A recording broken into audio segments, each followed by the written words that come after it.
Welcome back. We're covering top 10 people you don't want to be at work. Maybe you don't know that you're that person.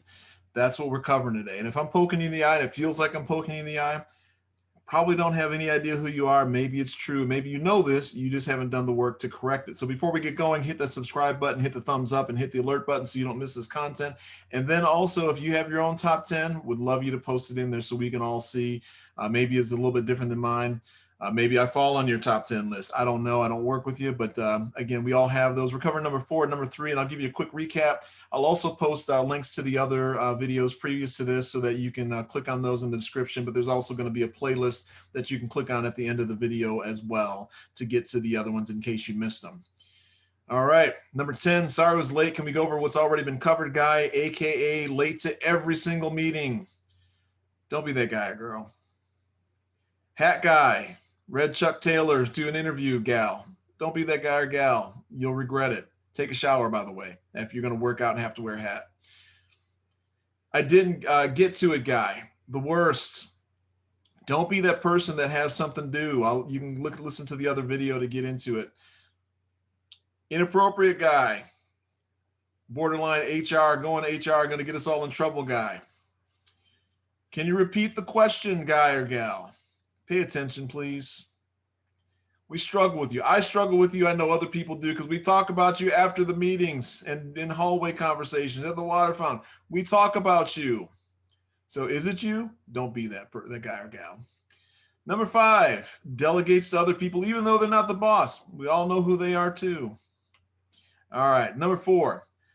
I have one last detailed, in-depth question at the end of a meeting, guy or gal. So here's the deal. We get it. Maybe you're a little bit shy. Maybe you don't like speaking up. But asking a question like that at the end of a meeting that requires a lot of people's, input or, commentary, it's not appropriate to ask that question at the end of a meeting because you're forcing other people to be late instead of asking it right in the beginning. And so here's what I want to encourage you to do. If you're that person and you just, don't feel comfortable trying to, raise your hand or interrupt or, get in there, get to the meeting ahead of time or send an email to the meeting organizer saying, hey, have this question. Can we add this to the agenda? If something comes up during the course of the meeting that you feel like it's so imperative that you need to cover it on this meeting, send an instant message. Either in the Skype or the Zoom meeting, send a direct message to that person saying, I think it's important for us to talk about this, so can we cover it now? And if not, can we schedule another meeting? Totally appropriate for you to do that. Don't ask 5 minutes beforehand. You're never going to get the information that is needed because typically people are going to be bailing on the meeting at the last minute. They're not going to be there to listen. And the people that may be able to answer that question are going to feel pressed. You're going to make them late. Don't be that guy or gal. Be aggressive, be assertive, take some, if you know it's something that needs to be covered ahead of time, like I said, ping the meeting organizer or IM them during the course of the meeting so that you guys can address it either at a later time or they can move it up in the agenda. Maybe there's some stuff that's not as imperative and they agree with you. So anyway, just another person you don't want to be at the workplace, at the job. All right, here's another one you don't want to be. Don't want to be know-it-all guy. Right? Now, there's some people that do know it all and they're always being asked, but sometimes people don't want to necessarily hear, what you have to say. And maybe you don't know it all, right? There's a lot of, so for instance, in terms of what I do as a project program manager in IT, there's solution architects that do really know a lot or know a lot, if not all, they know a lot of it, right? And are very, very helpful. The majority of people are not solution architects.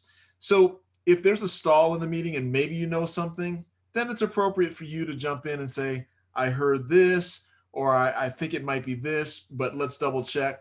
Don't be the authority, and you're not the authority too. I had somebody throw a fact out there that was so far from the truth in front of everybody that everyone was like, ugh. But that person is so confident that they know it all, but they don't know it all. So are you know-it-all guy? And even if you are know-it-all guy or gal, is it appropriate for you to try and share with everybody and show that you are know-it-all guy and gal? People know if you know it all.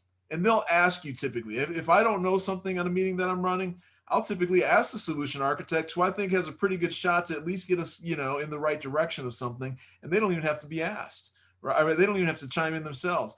If you truly are the subject matter expert, people will seek you out. They'll know that you know it. You don't have to interject and be know-it-all guy or gal when you really don't know it all. So anyway, going to stop sharing. I'm going to ask you to submit your top 10 people, or your people that you can even give individual people that you think people shouldn't be at work or should strive not to be at work. We'd love to hear from you. Hit the subscribe button, hit the thumbs up, and click the alert button so you don't miss any content. And we'll talk to you for number 2 and number 1.